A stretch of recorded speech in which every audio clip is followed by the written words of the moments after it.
Ready to ditch your wallet, but Apple Pay is playing hard to get? First, let's dive into your iPhone settings. Tap the settings icon on your home screen to get started. Scroll down until you see Wallet and Apple Pay and give it a tap. This is your Apple Pay command center.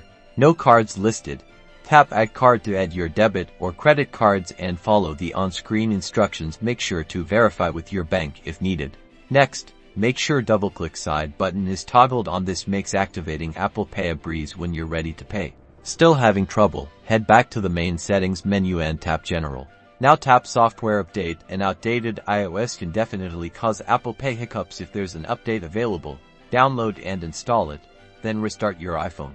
One more thing in general, tap Date and Time and ensure that Set Automatically is enabled. Incorrect date and time settings can interfere with Apple Pay's security features. And that's it. With these steps, you should be back to enjoying smooth, secure payments with Apple Pay.